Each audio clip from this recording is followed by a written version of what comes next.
Um, watching back the game I just played, someone on Discord said that the one-hit challenges are impossible. And I've done one of them, but I was using the Phantom class, so I wanted to prove that these are possible, so I used the base Ranger class. And you can see here, I'll prove it with the equipment slot. That's all I have. And obviously with any kind of roguelike game, it's always a large, there's a lot of RNG that plays a part. So here, when I start most of my runs, the first thing I do is I try to get as much gold as possible. And then I picked impulse option here because the way that I like to finish the boss, you'll see how I finish the boss, I won't spoil it. But it is a very fun experience, and I like how there's so many different ways that you can play this kind of roguelike. So, right now I'm still kind of just like grabbing as much gold as I possibly can. Houses are really good for gold. In the, I forget the name of the sand biome one, like the desert, there is so many breakable objects. I get lucky loot here because the chance to get more than one loot drop in a pull is really, really useful. It makes you stronger faster. It also makes it so that you don't have to get as many chests to get to the same place.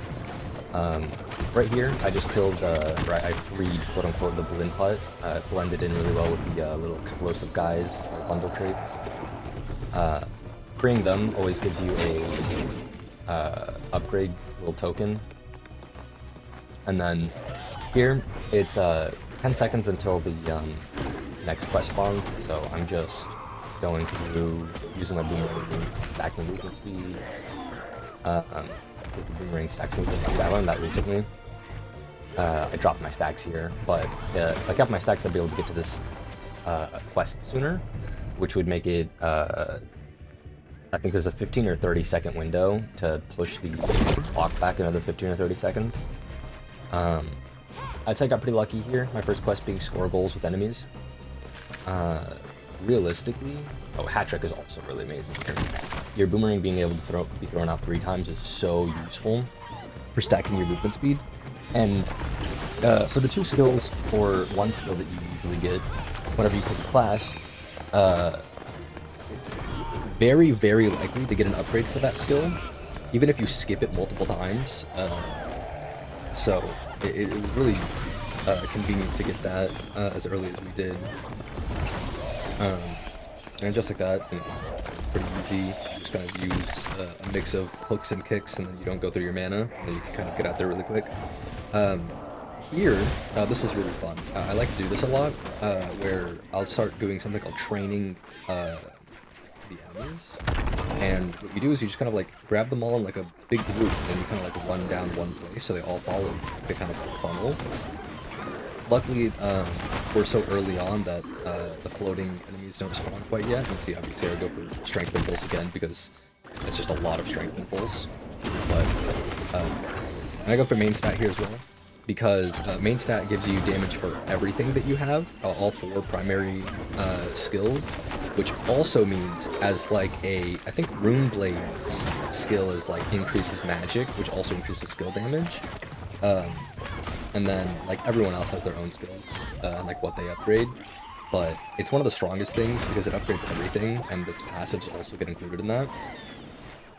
But, you can see here I'm getting a lot of XP from doing the trains.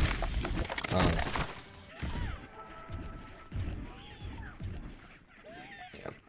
Get evade. Evade's nice. I never really think about it when I have it. I just kind of, you know, exhaust myself too much. And here I'm intentionally ignoring all of these damage shrines because it's more beneficial for me to use it later on the boss, because I know where the boss spawns. It always spawns in the same location. I'll ping it here in just a second. And I got another boomerang skill, which I didn't realize that you can get 2 different kinds of boomerang skills. So that one does a lot more damage against enemies with armor, which I thought was good. And so you can see here, I'm at 3,000 gold, but it's still distilled in my brain to always go for little gold things because you never know when you're almost out. And I forgot this guy has armor. so I tried to book him, so I can pull him and put him in stasis, so I can use my impulse damage. But I got his armor gone, and then I kind of like peppered him with the boomerangs, and he just got it back. I should have kicked it back, so I didn't have to deal with this little escapade, but it was fine. One more hook, and I was able to grab him, and then the next quest will spawn at 6, and these 2 quests I've gotten have been pretty good to me. You know, they're not too difficult, especially like going through all of them. You know, it's like it's scary, especially on one hit. Like, see, I'm like kissing enemies here. It's really scary to be like up close to enemies, but I don't really get hit anyways. I got another boomerang skill here, and just because I love throwing out the boomerang after figuring out it gives movement speed, I've just been obsessed with it. Two things I didn't think I would care for, I became super obsessed with, the launch pad, luring pad, and the boomerangs. I used to think they were all useless, and now they're like the one things I want to use anytime I play anything. So I have a great time with that. And this guy, I'm just killing him to pass time. I want to get XP so that I can unlock all my things, and it'll also give me upgrades. So that's kind of just what I'm trying to do, and also just try to keep up my stacks, which lasts quite a while, but I just don't have some time to burn. So I think after I get the kills here, I'm gonna go run and grab damage. So I'm gonna go mana flow here because obviously the whole game I've spent just in overloaded. It's crazy. And then you can see right there, that's where the boss is. So. Alright. This sucks. This one sucks so much. This was the, this is like a speed run ender run. Because, like, imagine if this is like break the ores, and then I do that and I get like a 640. If I would do that. But no, it's ring the bell 50 times. And it doesn't even make any sense. I mean, it does. It's just 50 is such a big number. I gotta sit here for so long, and at this point, I would imagine a lot of people would be kind of like scared in this situation, but like, the enemies are really telegraphed with how they hit. It's just if you run into an attack, it's kind of like, ah, you couldn't really avoid that, or I guess you could have if you were more aware, but I hate the guys that fly, because I keep running over the ground often, because I like to dash and dive kick so I can get my movement speed.